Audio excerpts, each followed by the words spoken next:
Welcome to the Dragon's Library, your source for games, movies, shows, and more.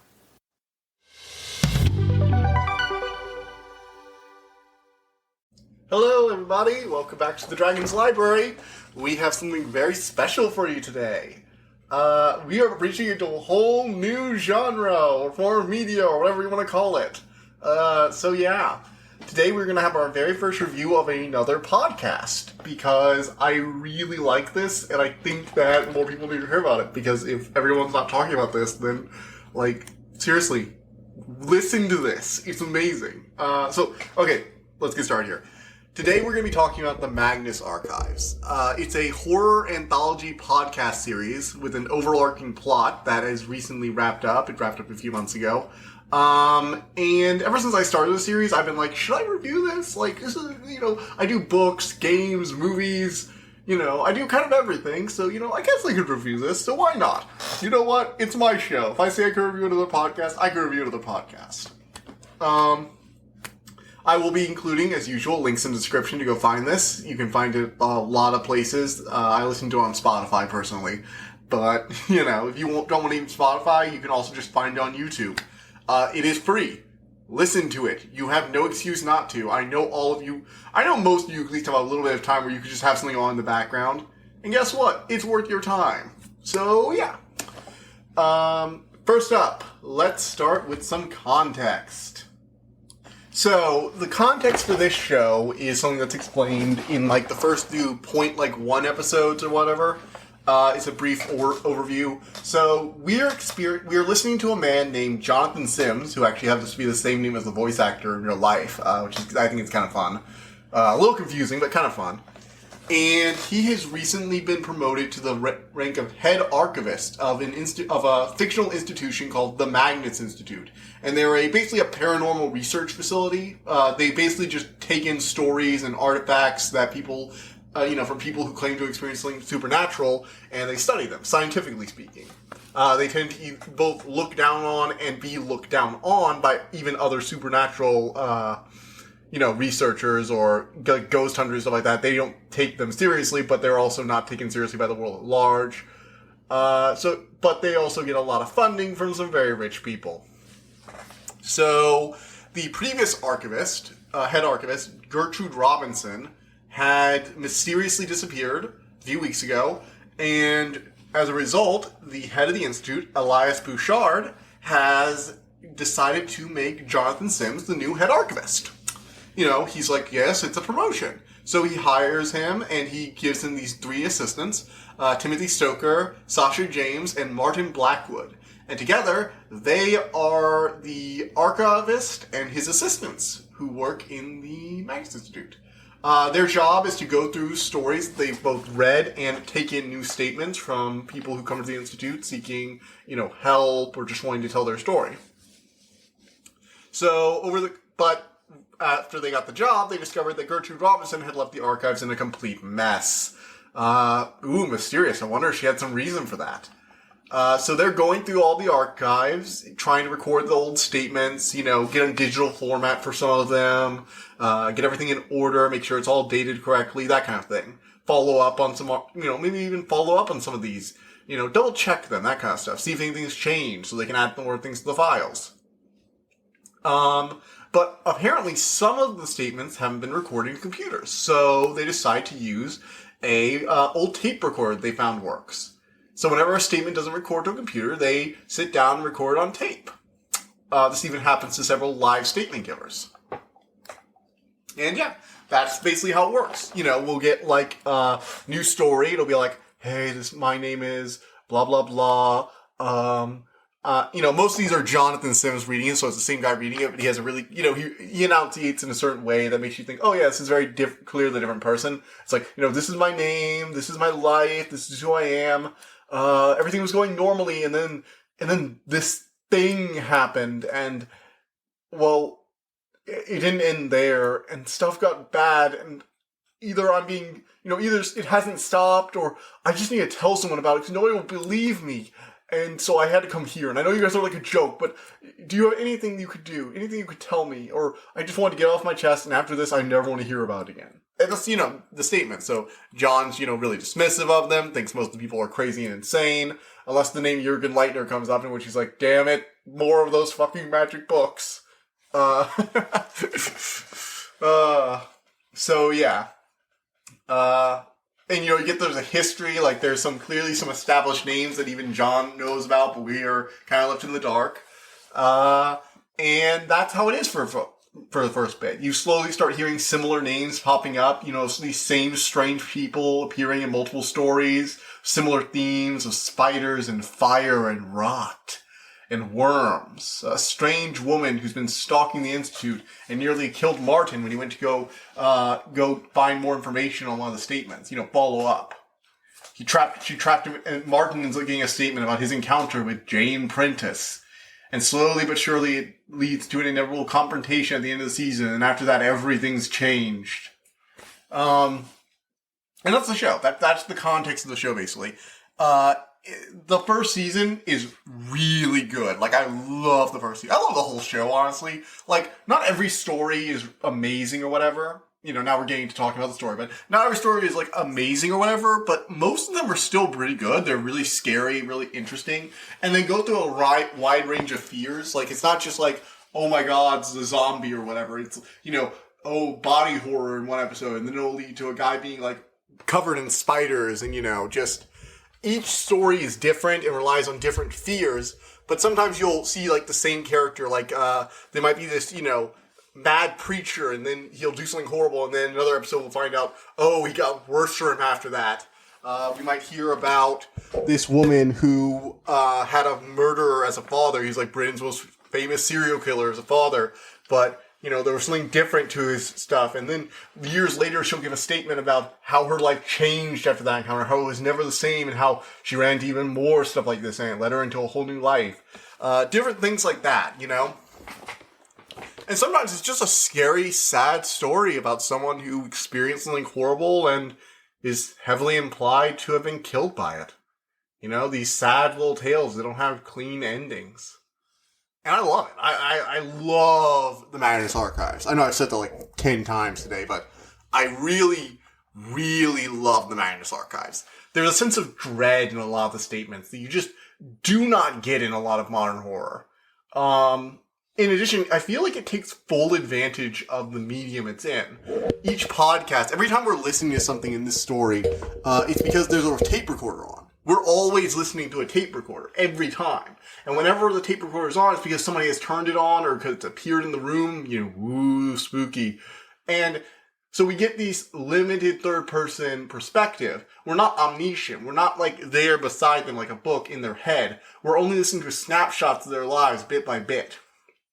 These poor people as their lives fall apart and they lose people and they lose everything, even their own humanity, and they watch as these fears devour them, and it's really good. Okay, let's be real. All the voice acting in the Magnus Archives is really good. I've tried watching other horror podcasts, because, believe it or not, this is the thing that got me into, listening to the, serialized podcasts. I'd listen to one or two podcasts by, creators I'd who decided to make a podcast, talking about random stuff. But, this is the first one that I'd listened to that was just, a really well-written story told through a nice weekly dose of horror. And I kind of got into it late. I got into it right after season 3 ended and a while before season 4 came out. And I kind of cursed myself for finding it at the time I did. I got to see this fourth and fifth seasons, play out live. But I also kind of had to, sit there. I had binged for a week straight. I was just listening to these nonstop. At the time I was driving to and from school, and I was just listening to these, and and it was so good.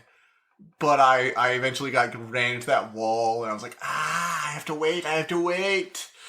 So yeah, that was a thing. But it's over now, so if you want to just binge it, you can. It's 200 episodes. Yeah, you heard me right. 200 episodes, each of them about 20 minutes long, you've got a lot of content, and it's the kind of podcast you can just hang on in the background, listen to scary stories while you're driving to work or whatever. I cannot recommend this enough. The people behind it are really talented. I'm actually going to listen to some of the other things from the same group, Rusty Quill it's called. So I'm about to listen to the Gods of the Old Appalachia, and I've been meaning to for a while. I'm going to get started on that soon. Mostly because I've tried listening to other horror podcasts. I'm like, oh, maybe I really like horror podcasts. And I'm like, I just kind of really like Rusty Quill. Because I tried listening to other things, even a few other things from them, and they just it doesn't really capture me the way the Magnus Archives does. I even found another one where it's like, oh, this guy has found some spooky documents and is going through them, but it doesn't have that same level of high, the voice acting and the editing and all the effects and everything. The entire presentation of the series was presented really professionally, which, it's an institute. Of course, they have to make it look professional. But I liked that edge to it. And everything else I've been working with just isn't the same. So, yeah. If you listen to only one horror podcast, listen to the Magnus Archives. There's a lot of it, and it's really good. Alright, so I've gotten mostly the spoiler-free stuff out of the way. It's my basic opinions on it. Love the voice actors, love the characters, made me really sad and depressed in a few areas. Maybe just go yeah, you get them, you go! So you will like it, I hope. And now I'm going to talk a little bit about spoilers. I'm not going to be talking about seasons 4 or 5. I'm only going to be talking about seasons 1 through 3. Because you really should just watch this. Let's put it if you want my personal opinion, you should stop listening to me right now. Find the little timestamp, stop listening to me. Come back a week from now after you finish the Magnus Archives. Because this is a kind of show that deserves to be heard first and foremost from its original source. It's a horror series, an unfolding sense of mystery, and it almost has a Lovecraftian's fear of the unknown, fear of the incomprehensible to it. So listening to me talk about the plot runs counter to watching the series. You should watch the whole series and then find out what's going on, because once you do, you will probably want to listen to the series again so you can go over and pick through it and think oh, so that's what was going on there. Oh, I remember. And that means that person is this person who's doing this. And it's a sense of unfolding mystery that is really hard to recreate. And I highly recommend you get it firsthand. Alright? They all gone? If you're still here, why are you still here? Get the hell out. Sorry. Okay, for those of you who have come back a week later or who have already watched the series, you already know what I'm about to talk about. Well, let's talk about it anyway. So, at the end of season 1, they get attacked by a woman who's literally a flesh hive for tons and tons of silver worms called Jane Prentice. The archives survive, but during the conflict, known to us but not the characters, Sasha James has been replaced by a monster from one of the statements. It replaces you, but you don't look the same, but all the memories and photos, aside from a few Polaroids, are changed to make everyone think that this false you is the you that always existed, except for one person who it feeds on the fear of. Because, super spoiler alert, all of these monsters, as we find out near the end of the second season, all these monsters and evil books and strange hauntings are caused by a collection of entities, believed to be categorized by the taxonomy of Robert Smirk, a famous architect who got really involved in this stuff, called the 13 Fears. Let me see if I can name them off the top of my head. You have the eye, you have the slaughter, you have the flesh, the buried, the vast, the dark, the hunt, the lonely, the desolation, the stranger, the end, and, gosh, there are two more. Oh, the corruption. Almost got it. And, okay,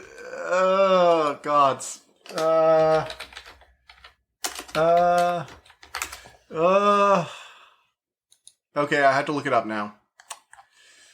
The web and the spiral, I'm sorry, they're 14. So the web and the spiral. And they're all big things, like, the web, the fear of loss of control in spiders, the vast, vertigo, the vastness of the universe compared to us, the stranger, the uncanny, like mannequins and clowns. Slaughter is war and violence. The lonely is, well, self-explanatory, as is things like the hunt, and the flesh, you just body horror. The eye, fear of being watched. The end, also really self-explanatory, by the fear of death. The desolation, the fear of pain and fire and burning. The dark, again, very self-explanatory. The corruption is like rot and bugs and insects. The buried is super explanatory. Claustrophobia, being buried alive. So, those are, the fears. They create all these things by poking into our world. And there are people in the world that want to create rituals, like massive offerings of fear created by them to bring them further into this world. The Magnus Institute is actually the servant of the Eye, and Jonah Magnus founded the Institute to basically serve the Eye, and Elias Bouchard is the current head of the Institute, meaning he's like head avatar, has a lot of super creepy powers. And John is actually a special entity, is actually a avatar or person gifted powers by an entity called the Archivist. A special one that's kind of a repeating motif of the Eye throughout history. He has the power to compel people to speak the truth and to remember things clearly, which is why everybody who gives the Institute, which is really cool. It's one of those things I talk about making investments in the medium. They explain why all the people who give these stories are able to give really coherent, complete recountings of everything they've experienced and how they're so determined to tell it. It's because the Eye compels them and helps them remember things. There's even a scene where John gets kidnapped by a rival group of servants of an entity, the servants of the Stranger, bunch of mannequins and creepy, creepy stuff, peeling skin, taxidermy. But they have this whole joke episode, which is all these people being like, I saw a ghost in this building. It's like, and that's it. I saw a ghost. Am I done now? I'm like, oh, so this is what happens when you don't literally have an eldritch horror compelling you to tell the truth. I love it. I love this series. Every part of it is really good at reinforcing this is like what a horror podcast should be. So yeah, at the end of the third season, John's in a coma. Tim and Sasha are long dead. Sasha's long dead. Tim has just recently died. Martin might be in the service of the lonely. And everything has gone to hell. And John wakes up after being finally completely claimed by the Eye, and he's now an inhuman avatar. Like, he died, but it brought him back. And he's kind of immortal, heals super fast, his powers are more accurate. He can just know things if he needs to. But that knowledge can also crush him if he's not careful. And now he has to struggle with his own humanity, if he's even the same person.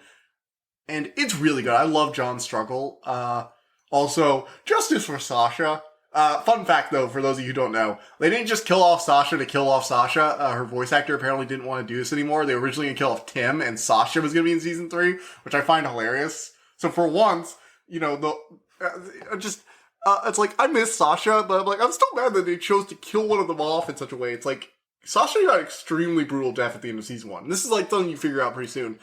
It erased, the monster that killed her, erased the Sasha they knew from their memories and replaced it with a false Sasha who had different likes, dislikes, and even an appearance. And even after they realize it, they don't get those memories back. They do not remember what their best friend looked or sounded like because a monster erased her from existence. And when you say that, it's just like, so she doesn't even get to be remembered. Nobody even knows who Sasha was. Even the people who avenged her don't even know who she really was. Also, Elias is a bastard, and, that about covers it. Things have gone to shit. And now they have to deal with, surviving and moving on to the next target, and eventually things go really to shit. And let's just say it doesn't end well for most of the cast. Yeah. For the 4 main people, for those 4 people for that first episode, Tim, Sasha, Martin, and John, They don't get a happy ending. At best, they get a maybe it's for the best ending. Which, yeah. So sad. But, yeah. So that's the Magnus Archives. On Friday, we will be having another episode. I'm not really sure what we're going to be doing for that one, because it's still up in the air if I'm going to be doing a Loki episode 2 review. I'm really not sure I want to do a review for every episode of Loki, but, it might happen. I'm not sure. Depends. If not, you'll probably be looking at another book review. I've definitely got a stockpile of those I'd like to talk about. So, yeah. See you next time. Oh, and you can find a link for all this in the description. Bye! I hope you enjoyed listening to this episode, and thank you for listening to the Dragon's Library. Please, subscribe to this podcast to be notified of new episodes. The Dragon's Library releases new episodes Tuesday and Friday each week, and you can follow us on Twitter at Dragon_Library2. If you want to suggest an episode topic, my email is in the description below. And as always, thank you so much for all your support.